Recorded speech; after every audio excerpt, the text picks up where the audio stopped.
Today I want to continue a series called You're Not Far. And the idea of this series really is, how do we make sure that we don't fall into Groundhog Day this fall?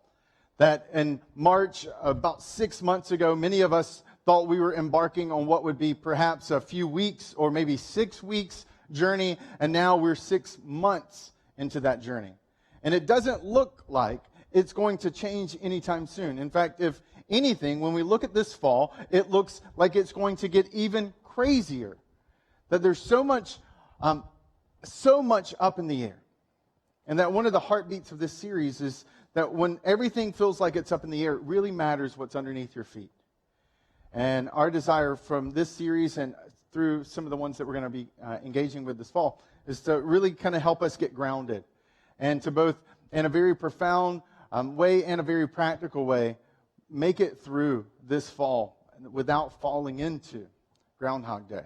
I know for many of us, we look at this fall and we wonder about our jobs. We wonder about our kids and virtual schooling and what is that doing to them with wearing a mask and having trouble making friends on the playground when they have to be physically distant from so many other kids. And there's so much uncertainty of finances and personal health and just the stress of every day waking up and trying to navigate this weird new normal that we find ourselves in. Every day seems to have some new storyline of something else that might happen where it's like, scientists plan on releasing 200 million genetically modified mosquitoes. And I'm like, that's going to go great this year. Or, asteroid flying by planet Earth before Election Day. I'm like, yep, sounds about right. I mean, it's just like everything I read is just insanity. And so today what I want to do is jump into a very practical tool to help you. It's a different paradigm, and out of that paradigm flows some ways that we can navigate the season that we find ourselves in. In fact, the passage that I want to look at today is a passage that most people who grew up in the church have really probably never even read before. It's in a book that most people, whether you grew up in a Jewish environment or you grew up going in Catholic or a Protestant environment, it's probably a passage of Scripture that you've never actually spent time or ever heard a lesson on. And it's because it's a book that seems a little strange for many of us in the modern world. It's the book of Ecclesiastes. And Ecclesiastes is part of a broader group of writing known as the wisdom literature of the Jewish scriptures, or what we call the Old Testament. And that grouping of the wisdom literature, perhaps the most famous is the book of Proverbs, or maybe something like Job. But the Ecclesiastes is one of those strange books that most of us never even get around to reading. It reads a little weird. Solomon was its author, and Solomon is arguably one of the most wisest men who've ever lived. He was one of Israel's more famous kings, and Solomon wrote a kind of a 2-volume wisdom set. One was the book of Proverbs, which is probably his most famous book. It's filled with pithy little sayings. It would be akin to something like Twitter today. And then you've got Ecclesiastes, which would be the other section of that wisdom kind of kit that he sold out. The ecclesiastical, like that book reads a lot like a blog post or some kind of like long-form Medium article. I mean, it's a little different. It doesn't have quite the same Twitter vibe that the book of Proverbs has, and it has a little bit of a more emotionally detached kind of way of looking at the world, where Proverbs was written as a parenting guide for Solomon, what he was teaching his children to prepare them to take over and kind of the royal duties. Ecclesiastes was more his reflection over life, both in the good and the bad. But Ecclesiastes is actually one of my favorite books. I say that probably about every book of the Bible. I recognize that because almost every book of the Bible is my favorite for different reasons. But the book of Ecclesiastes, I just love the wisdom literature section as a whole. And what I want to do today is take you to chapter 11 of the book of Ecclesiastes. If you have the Encounter Church app already downloaded, you can click on message notes and it'll load up for you. If not, I'll have it on the screen and I'll be reading it for you. There's 6 verses, 1 through 6, that I want to tackle, and it starts like this. Ship your grain across the sea. After many days, you may receive a return. Invest in 7 ventures. Yes, in 8. You do not know what disaster may come upon the land. If clouds are full of water, they pour rain on the earth. Whether a tree falls to the south or to the north, in the place where it falls, there it will lie. Whoever watches the wind will not plant. Whoever looks at the clouds will not reap. As you do not know the path of the wind, or how the body is formed in a mother's womb, so you cannot understand the work of God, the maker of all things. Sow your seed in the morning, and at evening let your hands not be idle. For you do not know which will succeed, whether this or that, or whether both will do equally well. Now, this is one of the reasons why most people have never read the book of Ecclesiastes, because that sounded like some modern version of, or ancient version of Yoda, right? In the morning seed you shall show, right? It kind of has that Yoda vibe of these like pithy little wisdom sayings where you know there's something deep being said, but you don't exactly know what the point is. And when I read it, I can't help but laugh and be like, it really does sound like Yoda. And the summation of those 5 verses that I just read leading up to the 6th verse is that uncertain life is, right? I mean, that is essentially the essence of what Solomon just said in a very Yoda-like way. He is writing with an ancient structure that would feel very foreign to you and I, but remember that most people in the ancient world were not literate. They did not read. So they heard the word. They heard the teaching. They heard the scriptures being spoken. So oftentimes, especially in the Old Testament, the Jewish scriptures portion of the Bible, there is a profound emphasis on the structure and the way it sounds and the way it's repeated. And what you have here is one of those ancient structures where the first verse in this and the last verse are saying essentially the same thing. And it's understanding that there is this one central point, that life is uncertain, that Solomon is seeking to kind of transmit. You see, we live in 2020 where everything feels uncertain. But most of the modern life is predicated on making things feel a lot more certain than they actually are. Right? We can summon our devices to order us food or to check the weather. We take for granted how we can look at traffic and how we can see 5 days out or the path of a hurricane. But in the ancient world, none of that existed. If there was a hurricane off coast, if there was a disaster looming in the distance headed your way, you simply did not know it. It would show up unexpectedly. In fact, when Solomon writes in verse 1 of chapter 11 that, kind of place your boats and ship your grain, the reality of that day was there wasn't GPS trackers, there wasn't satellite imagery to navigate storms. When a ship left a harbor, it wasn't sure if it was going to make it back. We know from the ancient text that Solomon, when he would ship out or export from his country, whatever it happened to be in that specific kind of shipment, that it would take about 3 years before he would see the ship come back. So when grain would go out, it would be 3 years before Solomon would actually know, was it successful? Did we make anything? Because a ship on the waters was an incredibly uncertain thing. Uncertainty, disasters were all a common part of the ancient world. Sickness, weather, you name it. Everything about life was uncertain. And yet, this asterisk that Solomon is seeking to kind of put on the essence of life, that everything we do is uncertain, doesn't always ring true for us. But in 2020, I think we've been reminded of that, haven't we? We've been reminded of how uncertainty is, because unfortunately, most of our lives cover that up. But if you've ever been to a funeral, if you've ever sat in a doctor's office and they said, I have some bad news, you're reminded really quickly in those moments how truly unpredictable and uncertain life is. And what Solomon is seeking to do is arm his readers, his listeners, with a new paradigm. Because uncertainty oftentimes breeds passivity. Back pre-COVID times, I would volunteer in the library for my daughter's class. And I would come in pretty regularly, and I would check the books in. I would go and file the books and, kind of go through my little routine as a library helper.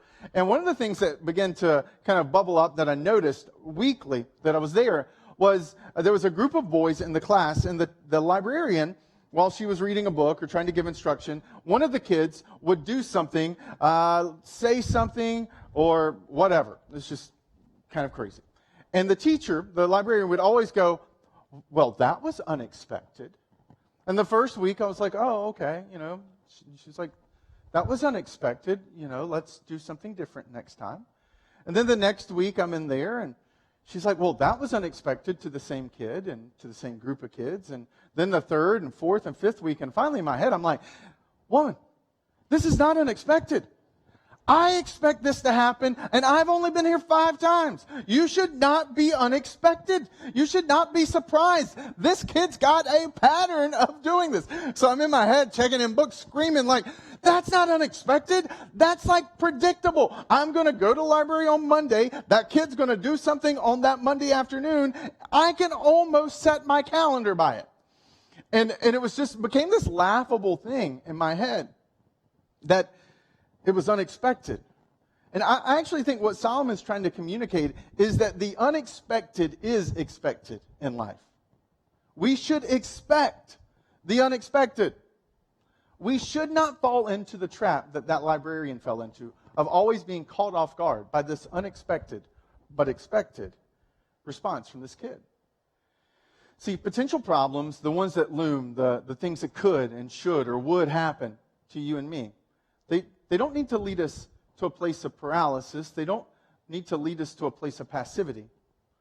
Look, just because it's unexpected actually means we can expect the unexpected. Maybe you can't predict if it happens, but you can prepare for when it happens. Because when you live in an unexpected world, unexpected things are the expectation. So the first point that I think Solomon's trying to communicate, right, is that we should value proactivity over passivity. Proactivity, not passivity, should be our posture. Because most of us are not surprised. Like, most of the things that could surprise you and me today are not that surprising to humanity. You pick the big ones. A relational issue, a financial issue, a sickness issue, right? A lot of the unpredictable is very predictable. And it's actually something that most of those things can even be prepared for. And what most of us don't realize is we already have a superpower in the midst of this uncertain world. It's called worry. It's called anxiety. You and I are really good at worrying.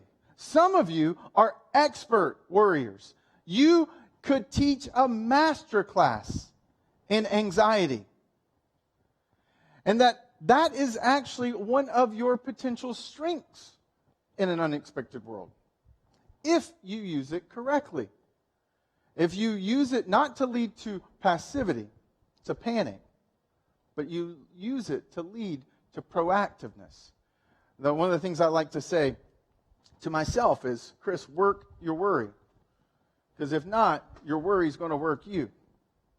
Your worry is going to work you when you're trying to fall asleep at night and your mind can't rest because all you're worried about is this or that or this thing or what if this happens. And you either work your worry or your worry will work you. And that Solomon is trying to help us recognize that we can actually, in an unexpected world, our posture can actually help us. That if we adjust to the posture that he's laid out in verse 6, where he says, sow your seed in the morning. Go be faithful. Go be active in what you are doing. But recognize that in an unexpected world, the seed that you plant may not come up. Or the crop that you fought and kind of prepare to harvest may end up having a storm that completely wipes it out. So in the evening, make sure you're busy too. Make sure you're continuing to prepare for what could be the unpreparable that could hit your crops in the morning. And that Solomon's ultimately, I think, a word picture is he's saying, look, life is going to constantly try to lead you down dead-end roads. But if you adjust to the posture that I'm trying to prepare you for, you can actually turn a dead end into a detour. You can take what was meant to stop you and just turn it into something that slows you down a little bit.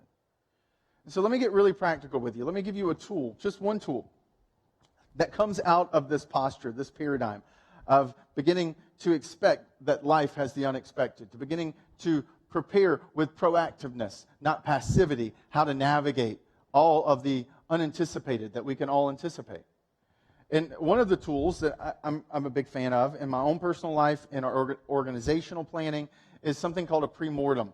And a pre-mortem is a fancy and morbid sounding word that essentially just says it's the equivalent of working your worry. It's like, okay, what am I worried about? All right, well, let me work that out. Let me think through if I'm concerned about this. Let's take it as an example. It's September. I'm really concerned that if there's a second wave, if cases keep climbing, that we could potentially have a shelter-in-place order, or we could move back a phase or two. And if we move back in a phase or two, I'm really concerned about my job. I'm really concerned about our financial situation. And maybe you're a small business owner. Maybe there's a lot of question marks in your head.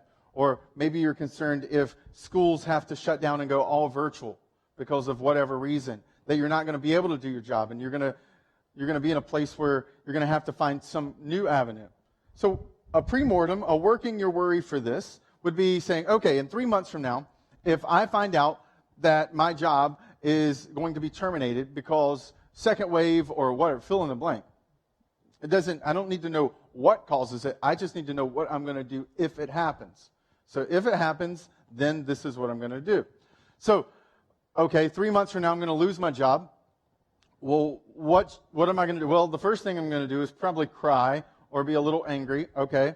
And then what am I going to do? Well, after I have a little bit of that sense of panic, then I'm going to probably start applying for new jobs. Okay, so if you apply for new jobs, what do you need to do? Well, I guess I need to have my resume, so I'm going to send out my resume. Okay, well, is your resume up to date? Well, no, I'm going to have to up-to-date my resume. Okay, so I've got to update my resume. Okay, then I'm going to send it out. Who are you going to send it out to? Well, do you know what job professions? Is there a new profession that you've always wanted to explore? Like if you could pick your job, is there like, well, yeah, I would love to actually kind of move into this sector of our business or this kind of avenue. It's a little bit more protected from potential COVID-19 implications. I think it's really interesting, but I don't have the certificate for that. I don't have the training for that. I don't have the knowledge for that. Okay, great. So you're working your worry. You're like pumping that thing.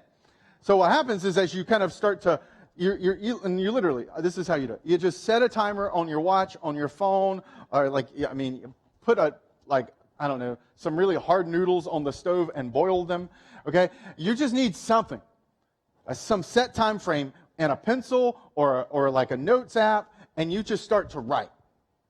You don't have the emotional baggage right now on it, so you can you got the fresh of mind to kind of think through all the different things you need to be thinking through to work that worry. And so what starts to come out and bubble up is you're like, okay, all right, so, okay, whoa, hold up now. All right, so if I updated my resume right now, if I went ahead and updated my resume, then my resume would be okay if it happened. All right, so I'm already now I'm a step ahead, because if they told me today I've already got a resume prepared, I can send out that afternoon. Okay, what about that? Well, actually one of the places I'm interested in my potential career path is a sector already at my business. So is there some individuals I could start to build a relationship with or network to go ahead and have conversation now while my job is not on the line to find out what kind of path would I need to get into that kind of role? Maybe it's hey, what would you encourage someone who's interested in getting a job in that area of our business? What kind of training would you encourage them to have? Is there an internship? And right now you're just kind of asking general questions. People love to help people. And so sending an email to the manager of that area and saying, hey, I would love to ask you a few questions via a Zoom call or through a walk around our building, just about learning more about that area and how someone could best position themselves to get a job in that area. So now I'm actually having conversation and building potential inroads, and I find out there's a certificate that I would need to get. There's some specific language and software that I would need to be aware of. Well, now I got 3 months. So what if in the evening I start taking online classes? Like right now, the thing that we all have for us is almost every major school or kind of tech school, almost all of these major entities have things online. So you could take an actual online course in the evening to continue to develop. And you might actually be able to get your business to actually pay for it. Because why? Well, right now, the job's not on the line. Right now, there's not a terrifying, looming potential layoff because that might only be 2 months or 3 months from now. And so this is not the perfect example, but I hope that this gives you enough clarity to see how if you start to work it and allowing your worry to actually serve you instead of keep you up at night and make you lose sleep. Because the reality is you may say, well, that's a lot of work to sit there and think through it. No, what's a lot of work is to lay in bed for a solid hour every single night and not be able to fall asleep. And if you do that math with 90 days and you're losing 30 minutes of sleep every single night, that's 45 hours.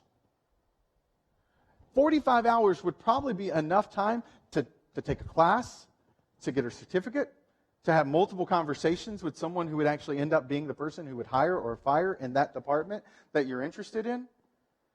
It's just a really practical way. What Solomon is saying is like, look, plant the seed in the morning. Keep doing what you're doing. But also remember that in an unpredictable world, we need to be prepared.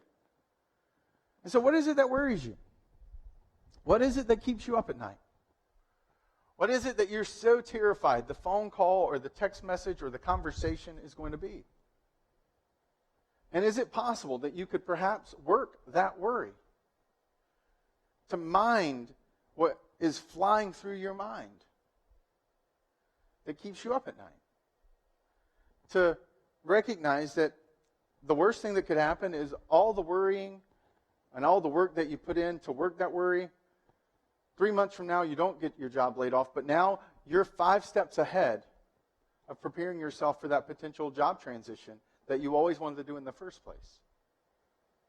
Or maybe it's taking a step towards the physical health that you know that you might need to take if that doctor said, hey, some test levels came back higher than we expected. Or maybe it's in your financial area. That what if 90 days from now you knew you were going to be unemployed?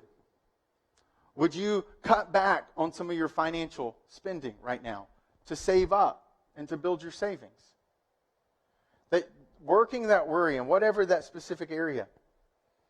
What if instead of fearing that your spouse is going to deliver papers or sit you down and say, I don't love you anymore? What if instead of fearing that 3 months, 6 months, a year from now, you say, you know what, I'm going to strengthen this marriage. I'm going to work hard at repairing, because it is a whole lot easier to strengthen something that is weak than to salvage something that is sunk and broken. So work the worry, Solomon says. Sow your seed, but don't be idle in the evening. There's another tool that I'd love to help you, but just I want to be cognizant of time. And so as I have in the last few weeks given you my little jingle, call or text, 617-415-4441, right? 617-415-4441. This week I'll send out a PDF and a little video that'll give you a separate tool to help you kind of work your worry. And the tool that I'll send out is something that actually works with kids too. So if you have children, elementary age, middle school, high school, this is actually a framework that you can teach them too. So imagine your kids learning how to work their worry at an early age. I mean, imagine the amount of energy that'll save them over the course of life. So text this number, 617-415-4441. When you text it, you'll get an auto response from me saying, hey, I really need you to fill out this form. Click here. Make sure you do that, because if you don't click that form, submit it, then I actually cannot send you a text message legally, right? So make sure you do that if you want that tool. Every single week I send out something, whether it's a video or links to books or whatever, to help you in your spiritual journey, whether it's to help you learn more like I did this past week about why we can be confident in the book of Genesis, or this week where it's a practical tool to help you work your worry. But here's the reality that I recognize. For some of us, the worry that we have right now is not very workable. Maybe it's overwhelming. It's keeping us up. It's kind of shaping our life. That there's some anxieties that plague us because there are things that we've done. There's things that have been done to us, right? Or maybe the anxiety is rooted biologically and it's chemically driven, and you kind of constantly feel like you're always under the gun. I struggle with an anxiety disorder. I have low-grade anxiety every single day of my life. This is why all this stuff is so very practical and helpful, because I do this. Because I could probably out-worry most of you. If you ever want to get in a worry battle, text 617-415, right? Like, if you ever want to get in a worry battle, I'll worry you out, right? Like, because I'm good at it. When people walk up to me and they say, hey, I'd like to talk to you, my first thought is it's bad. My first thought, when someone's like, I'd like to talk to you, it's like, oh, John, what did I do? Did I do something? Did I say something? Like, that's my natural operating system. And what I want to give you has been not just very practical for me, but I want to give you one other verse that has been very helpful for me. Because while my natural operating system is worry and anxiety, because I'm a Christian, I have a supernatural operating system too. And that supernatural operating system is even stronger than my natural operating one. And 1 Peter, named after Peter, one of the followers of Jesus, written to a group of people who were dealing with suffering and struggle and pressure and persecution, he writes the words to them, cast all your anxiety on him because he cares for you. Now when he says cast all your anxiety on him, the context is prayer. He's saying, and I love it, he's like, cast your anxieties, cast your fears, cast your worries on him. Why? Because he's great, because he's strong, because he's God, and he's got a lightning bolt, because he spoke the universe in creation? No. Peter says, because he cares for you. The reason I'm commanding you to throw all the anxiety on him is because he cares. Like, because he cares, he wants to carry your concerns. I've got an 8-year-old, and one of the things that we laugh at is that we can be coming into our house and our arms are completely filled. And my daughter will give you something to hold. She's, you're like, and she's got a stuffed animal, and she's like, Daddy, I don't want to carry my stuff. Will you hold it? I'm like, like, put it on top, right? And like, my daughter's just like, oh, Dad, he wants to carry my things. And while maybe some of those moments are just bad parenting, and I need to be like, actually, we'll take one of my bags and carry it up. Reality is that our Heavenly Father actually desires to help us. He cares about us. And the fear, the weight, the concern that you carry, He wants to carry for you because He cares for you. And that this verse has been incredibly powerful when I'm laying in bed at night and I'm so overwhelmed and I'm so burdened. And I've literally said out loud before, God, I need this to be on you tonight so that I can sleep.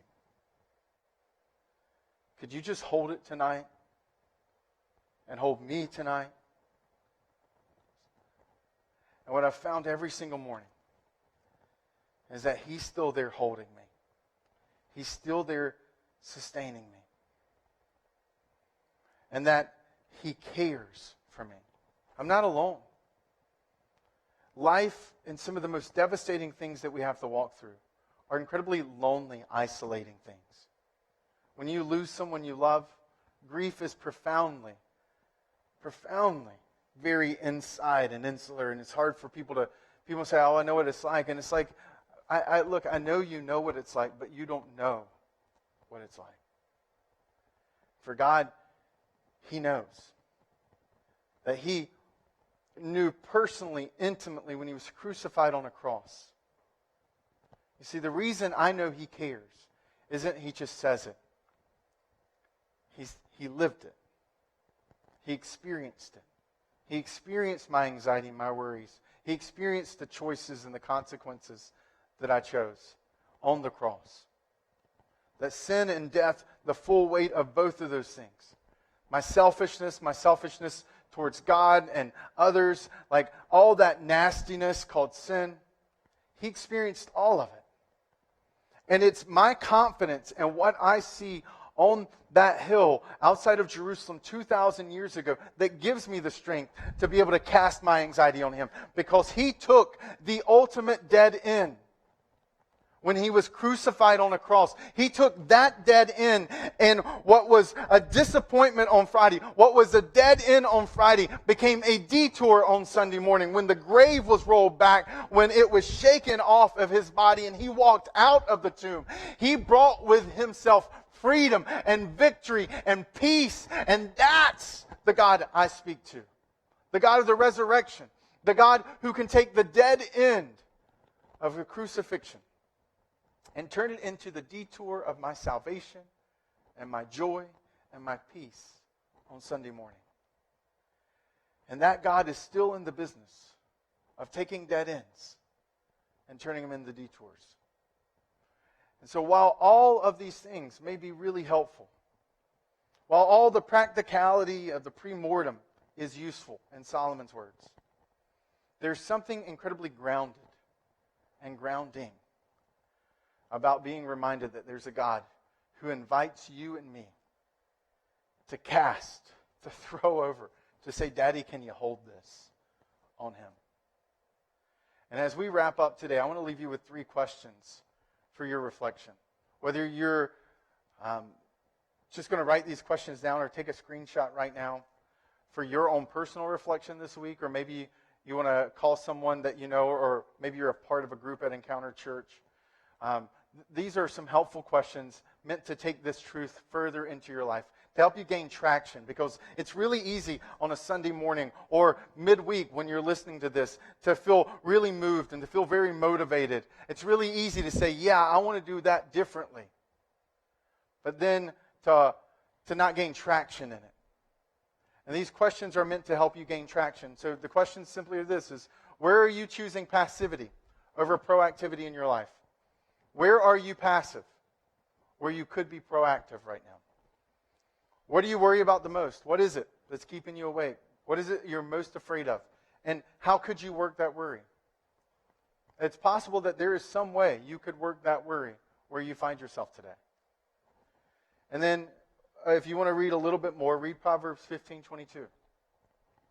And if you read Proverbs 15:22, this question will make sense to you.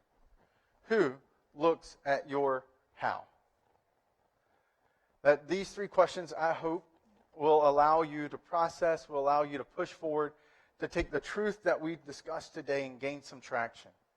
Because the reality is that we serve a God who's still in the business of taking dead ends and turning them into detours. And that whether that first step today is to move towards him in a relationship, maybe that first step today is to come home to him because of the things that have kept you away from him. Or maybe whether your first step today is to actually start to pray about some of the pressures in your life. Or whether your next step is simply to sit down today, whether with a timer or dinner in the oven, and to work your worry, to do a pre-mortem, and to develop a plan. So if it happens, then you know what you're going to do.